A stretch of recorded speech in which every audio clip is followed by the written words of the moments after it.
The podcast you are about to listen to contains at least one of the following: strong language, disturbing topics, abusive opinions, generally things that aren't appropriate for little kids or overly sensitive people. So, if any of that stuff's going to get your nose out of joint, this is your chance to turn it off.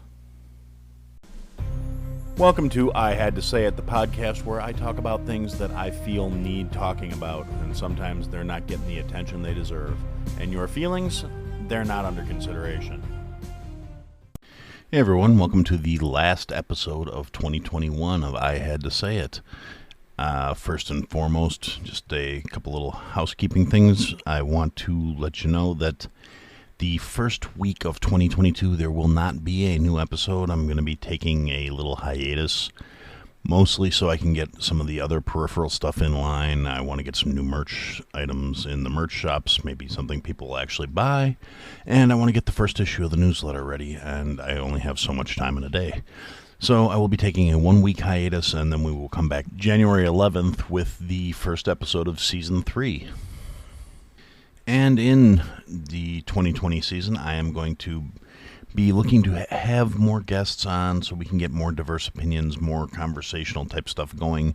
So if you happen to be a podcaster or even just somebody who wants to come on and have a chat with me, let me know. All the contact information is still the same as it's been since day one. I had to say it podcast.com.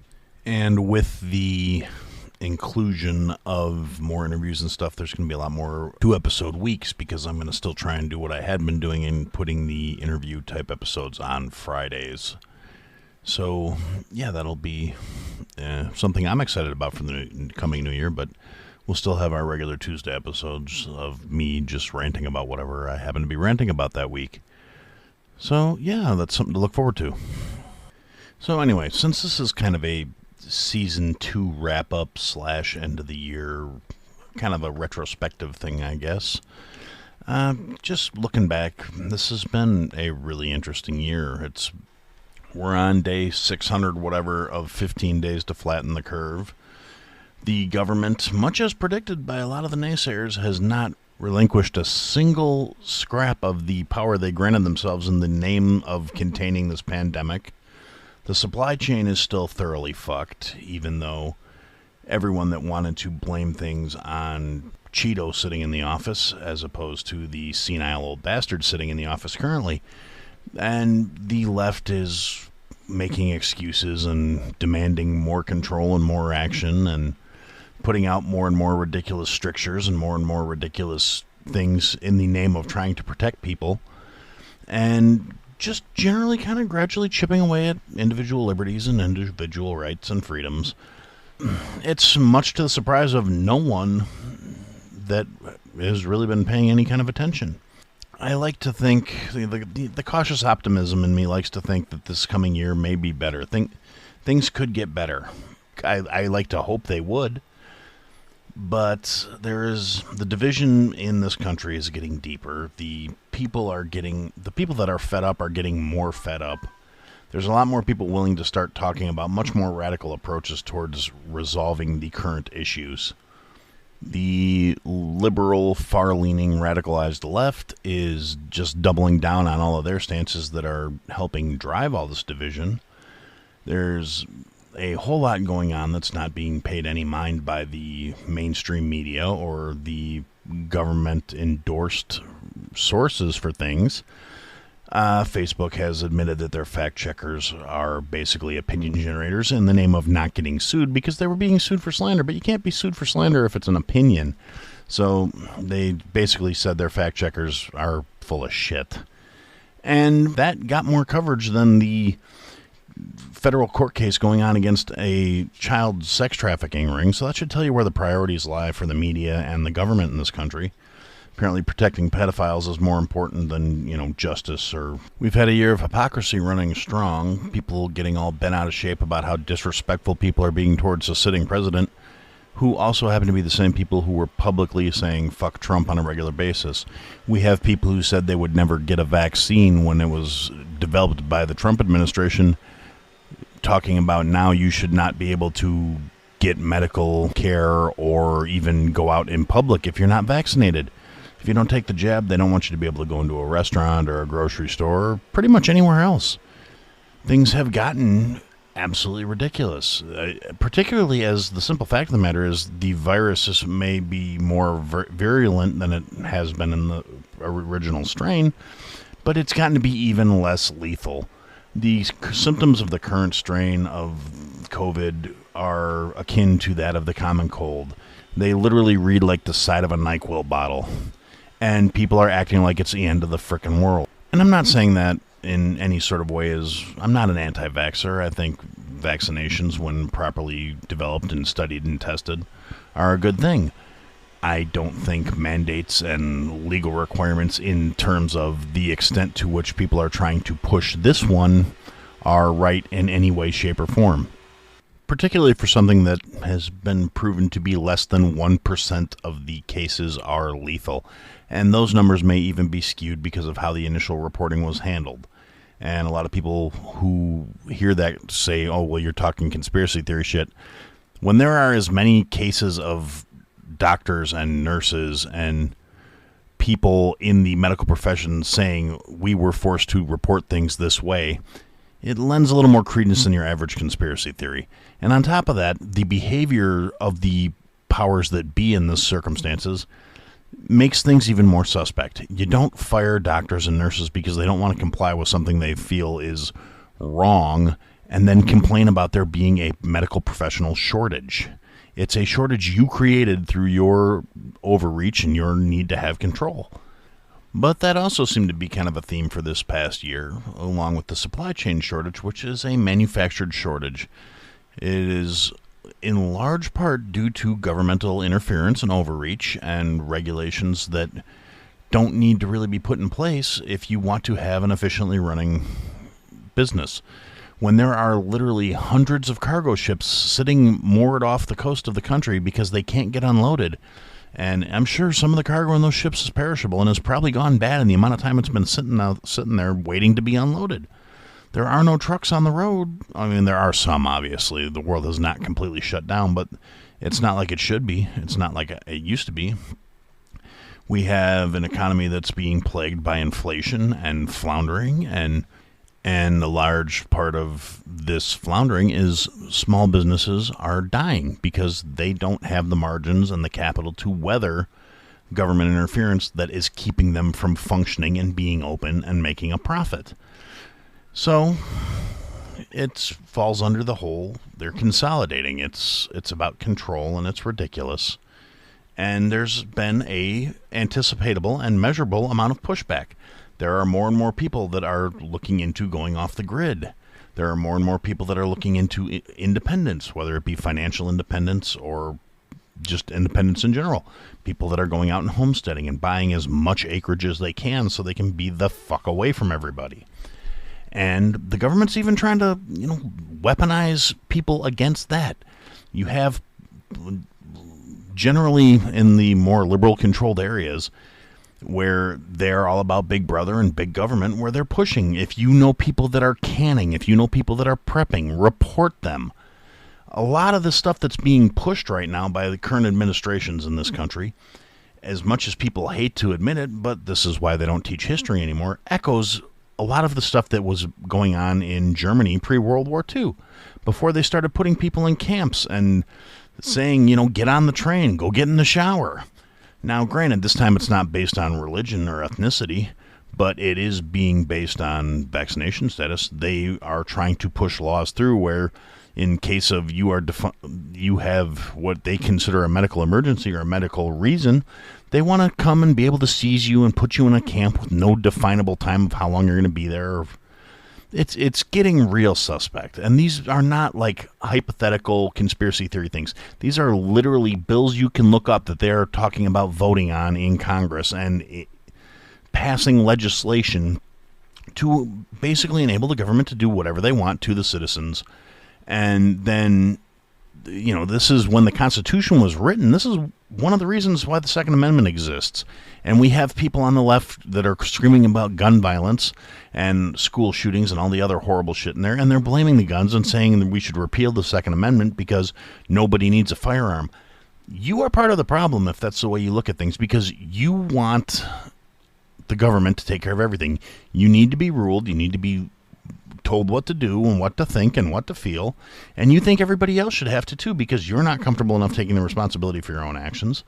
And you're not willing to have that responsibility and to be accountable to for what you do. It's a cowardice way of looking at life, and it's kind of what is being put out there by the media as what should be right and what should be acceptable. And if you don't go along with it and you don't agree with it, you're a radical, you're a domestic terrorist. You are, just because you want to be left the fuck alone, you're part of the problem to them. And their answers is, what are you going to do when Big Brother comes to squash you and Big Brother comes to push you? Not realizing a lot of the people that they're saying this to, like, don't have the same fears and the same mindset as they do. To a lot of these people, it's not a threat. It's not a matter, this is not something they're afraid of. It's something they're ready to deal with. And that concept in and of itself is so foreign to a lot of these people that it doesn't even enter into the equation for them. And I've seen so much of it on different social media posts, and I try to keep my intake fairly balanced because I like to know what both sides are thinking. Because I want to, if one side is going to switch their stance or swing their shift and decide to do something that is more of a jeopardizing my stance, I want to be aware of it.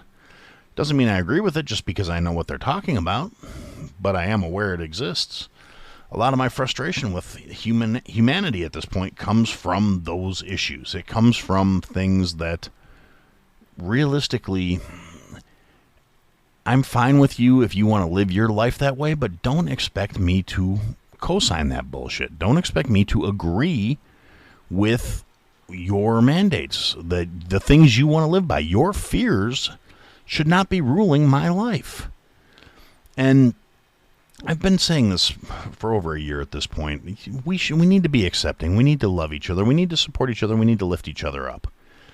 The problem is that mindset is threatening to people that live through a mask of fear. People who function with the mindset of, the government said the only way we can get back to normal is if we wear masks in our homes when we are around our family. That's the only way we can be allowed to have holidays and social gatherings, is if we are doing all this ridiculous shit in the name of getting our freedoms back. They don't give freedom back. Government doesn't work that way. That's why our government is supposed to be structured the way it is. It's gotten corrupted over the years. Career politicians, which were never supposed to be a thing in this country, have made it into a massive shit show that just echoes every other massive shit show throughout history. And they keep trying to consolidate their power and turning into... We've got a president that acts like some little tin pot dictator who thinks he's entitled to he gives orders and we have to follow them. The guy has gotten to the point where he's issuing literal threats to the citizens of this country, saying if we don't get on board with the vaccination, there's a winter of death coming for us.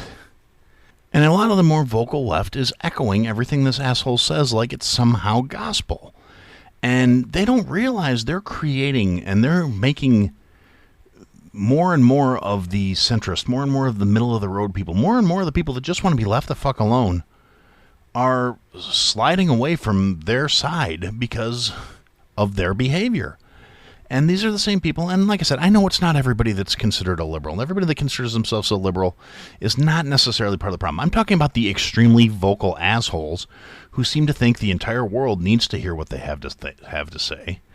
Not without a touch of irony in the I had to say it, but it's these people who seem to think if you can't get on board with their way of thinking, you are somehow deficient. You are somehow at fault. I say that without any irony because I understand something they don't. I don't have to agree with you to treat you with respect and dignity. I don't have to agree with what you think to still respect you as a human being, unless you think pedophilia is okay. And yeah, I know I say that a lot. It's really just with what's going on in the world right now, it really just bugs the shit out of me that we still have to have this conversation, and it keeps being an issue. And I'm never going to let it go. I'm never going to let it die. Domestic abusers, rapists, pedophiles are subhuman, and I'm getting sick of the fact that they're just tolerated and, in some cases, defended and protected. It makes me sick. It really does. That's a hill I will fucking die on. If you don't like it, stop listening to the show. But these loud rattling cans, and I say rattling cans from an old story that says, an empty can makes the most noise when you shake it, because if you put one little pebble in there and you rattle around, it makes a lot more noise than something that actually has substance to it. But a lot of these leftist rattling cans are also now the ones that are saying, what are you going to do when the government comes to force you to do what we want you to do? And when you are being forced into obeying these precepts and these things that you don't agree with, what are you going to do against the might of the United States government? Based on talking to a lot of service members who have come back from Afghanistan, who are disenfranchised with the government in and of itself, honestly, I'm not all that concerned about it. The people that they are going to be going after seem pretty competent in dealing with the faults and pretty aware of a lot of the problems with the government's operating systems, with their equipment, with everything about it. And there's just really something about all these liberal, far-left people who are just unilaterally opposed to firearms and opposed to everything, and they want to constantly be screaming about the violence of the state. Up until now, it's okay when the state's violent on their behalf, but all the other, anytime they don't agree with what was going on, it's, the state's violent, the state's overreaching, defund the police, systemic racism is such a huge problem. Now, I'm not saying there's not inherent racism in this country, but systemic racism is, by definition, when racist things are legal. They may not be necessarily a thing that doesn't exist in practice, but from a legal standpoint, systemic racism is a very sketchy concept because it has been legally outlawed. The system is not in place with a structure deliberately intended to keep things racially biased. The implementation and the human factor is an entirely different subject, and it's an entirely different show, and I'm sure we'll talk about it in the coming year. But the same people who were screaming about all this inequality and all the other shit have no problem leveraging that same kind of might against people that don't agree with them. And the hypocrisy of it just drives me fucking nuts. As far as this year goes, that has been a major thing. A lot of 2021 had unnecessary conflicts and people who are opposed to guns threatening violence on behalf of the military and saying, well, if you're such a patriot, how are you going to fire upon the military when they come to try and do these things to you? And the answer from the more conservative and the leave us the fuck alone faction has been, as soon as they take up arms against U.S. citizens, they are no longer my brothers and they are no longer my sisters and we are no longer on the same side. And as a patriot, I will not tolerate tyranny. And like I said, not everybody on the left, but the extremely vocal, you have to listen to me, we're right, we're controlling this ride, and we're going to tell you what's right and what's wrong, don't see the hypocrisy in their stance. They don't see how they are screaming about how oppressed they are and how unfair treatment of certain groups are and certain peoples are, while trying to leverage the exact same system against people they don't agree with. And that has been a touch point over and over again as these issues come up and are put into the public foresight. And without getting too deep down the rabbit hole of conspiracy, that is by design. That is intentional. When we are busy being at each other's throats, we don't see or we don't notice all the bullshit that is being done to us in the meantime. And that is a manufactured circumstance. That is not accidental. That is deliberate. And we're going to pause here for a quick break so I can stick in an ad and try and generate a little more revenue.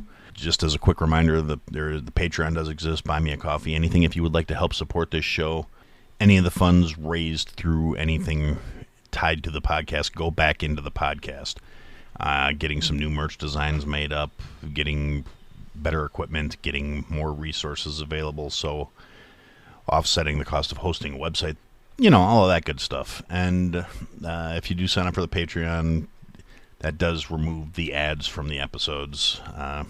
Nobody signed up for it yet, so I haven't uploaded any of the back catalog or anything like that. But the option will be there if anyone's ever interested. So we're going to take a quick break. We'll come back in like a minute and a half after the usual spiel, and we'll button up the episode and the year.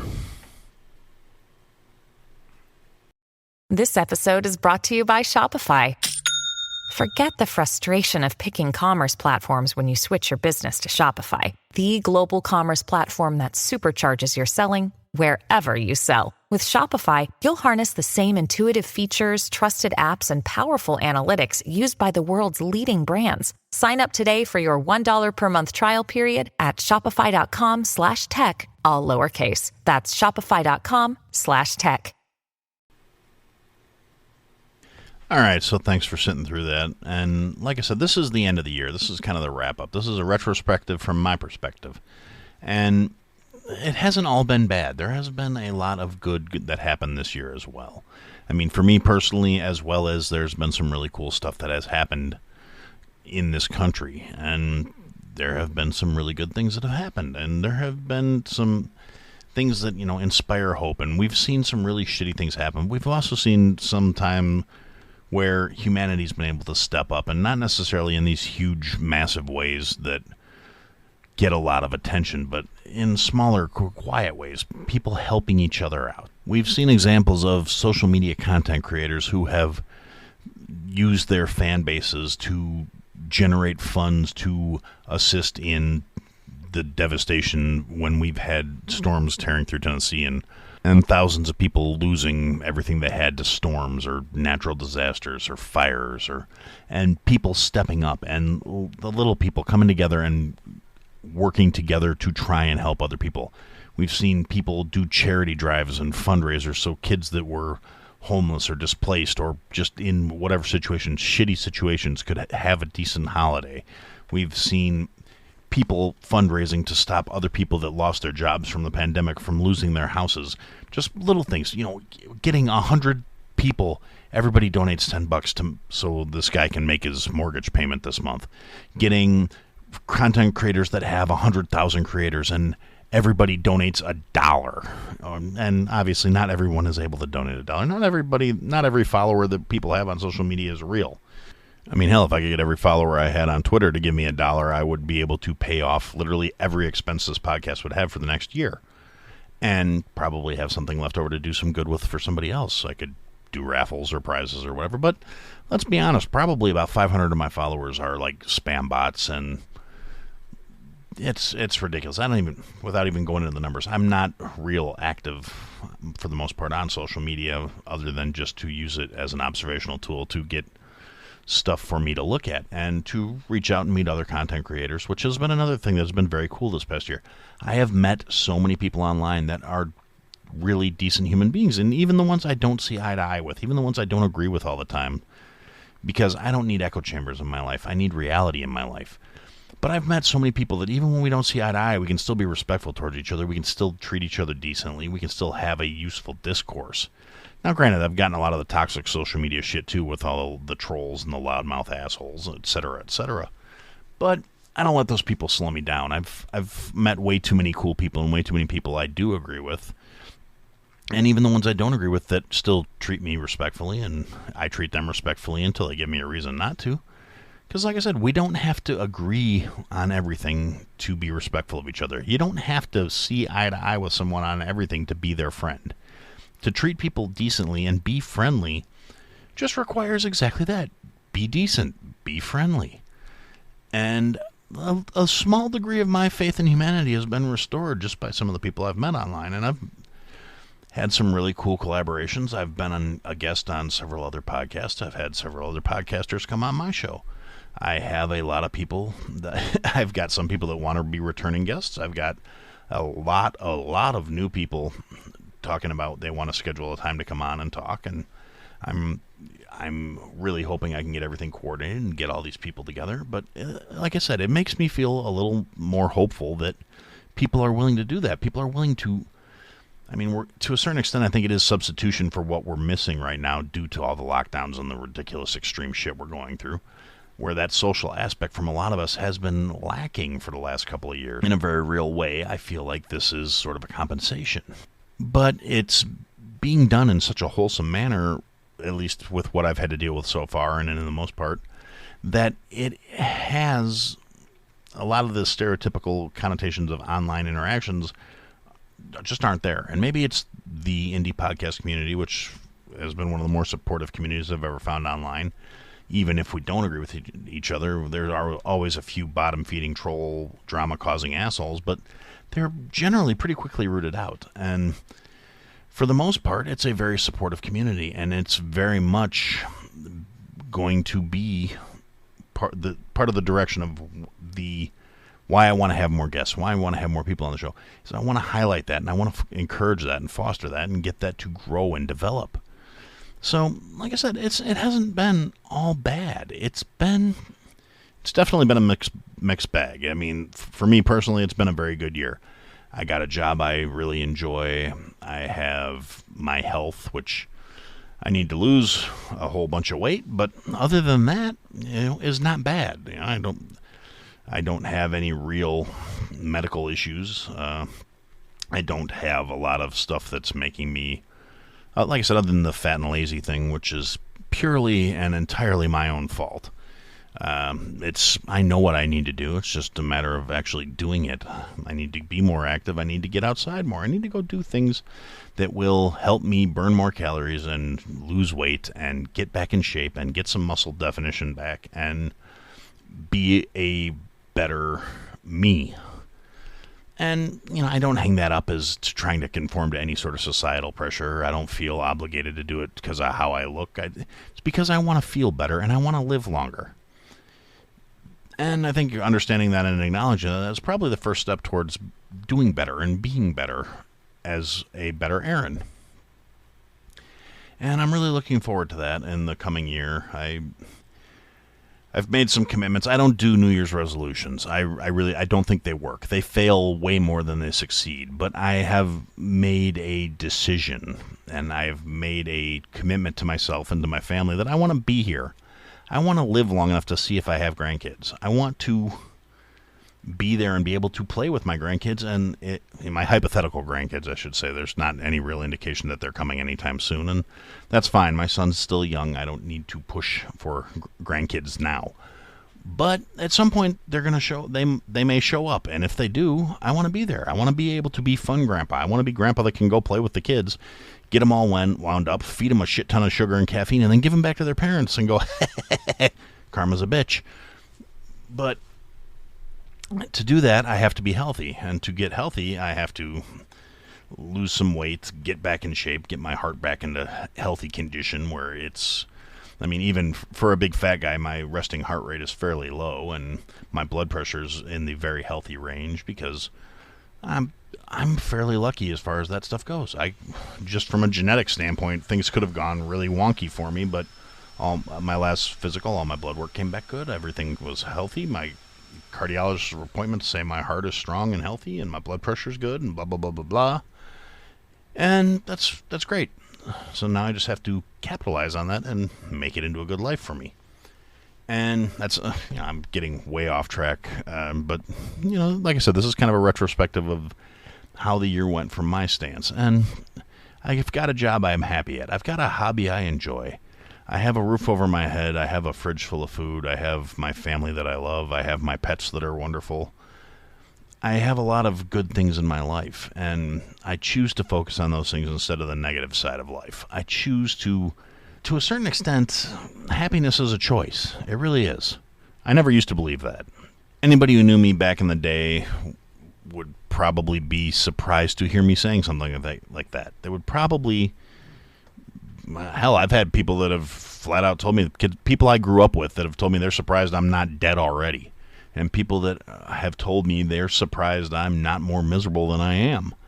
For a long time I was. For a long time I bottled up a lot of my feelings and a lot of my emotions, and that translated into poor health and poor decision making, and just generally being a miserable prick. And I'm still kind of a miserable prick. But I don't bottle it up anymore. I don't. And I'm really not miserable per se. I mean, personally, I'm not miserable. I'm happy, or at least content, a great portion of the time. There are still things that bother me. There are still problems I have. But it's more out of concern for the future than out of any immediate inconvenience in my life. And, yeah, I don't have the ideal life. I'm not independently wealthy. I'm not in a position where if some shit really goes sideways and I have to cash out everything I have in the bank to fix it, yeah, I will be boned and I'll be working till I'm 90. I'm not making money hand over fist right now. I'm not doing so good that I don't have any worries in life, but I'm choosing not to let those worries dominate my existence. And if I can offer any real advice at this point. If you've listened this far, you might actually value some of the things I have to say. That would be my big takeaway from all this, is none of that shit is really as important as we make it out to be. None of it is as life-altering as it could be. We all have these things to deal with, and everyone struggles different. And if you are in a position where you're in a bad way and you've got dark thoughts or any of that other stuff, I really hope you have somebody to talk to. And if you don't have somebody to talk to and you're hearing the sound of my voice, know you can reach out to me. I may not always be there right when you call, but there's a phone number on the website. That number comes to my pocket. I don't necessarily always get to answer it depending on what else I'm doing. If I'm at work, I can't necessarily drop what I'm doing to pick up the phone call from a number I don't recognize. But it's got a voicemail. If you leave a voicemail message, it translates it into a text and sends me a text message. And all you got to say is, Aaron, I need to talk to you. I need some help. I need an ear. I need a friend. And I will pick up the phone and I will call you back. Sometimes that's really all we need. That's all we need to get through the hard time, to get through something, to cope a little bit better, is somebody that's going to listen and not judge and not try and solve your problems. Just hear you out. Just talking about it and knowing that the person you're talking to is not going to automatically judge you or tell you what a shitty person you are, or necessarily even try and solve your problems. If you want your problem solved, if you want advice and you ask for it, I'll be more than happy to give it to you. But if you just need an ear to bend, I'll sit there and I'll listen to you. I will say and I will nod in the right places, and you won't be able to hear me nodding because it's a phone call, but it's just, I think that's really what we need to do. We need to start taking care of each other. Not look to government to take care of us for each other, not look to any sort of magical fix, but to just, be decent human beings. And so that's kind of how I want to wrap up this year, and that's the thought I want to give everybody to go forward into the new year. Let's just try and do better. Let's try and be better. Let's take care of each other. Let's not judge each other. Let's not try and force our opinions and our beliefs on each other. Let's respect the things that we have in common instead of focusing on the shit that is different. Because realistically, most of that different shit really doesn't matter. And for now, I Happy New Year. Take care of yourselves, take care of each other, and that's what I had to say. Thanks for listening to another episode of I Had to Say It. If you liked what you heard, leave a review, give us a follow, give me some feedback. And if you didn't like what you heard, leave a review, give me a follow, give me some feedback. I'll try and fix it. Check us out on all the social media platforms. At I Had to Say It podcast is the trigger for all that stuff, for the search term. And if you want, check out the website, www.ihadtosayitpodcast.com. There's links to people that have been involved with the program, things I've talked about. There are some links available for some merch that we're working on, and there are ways to contact us there as well. And thanks for listening, and I look forward to talking to you again soon.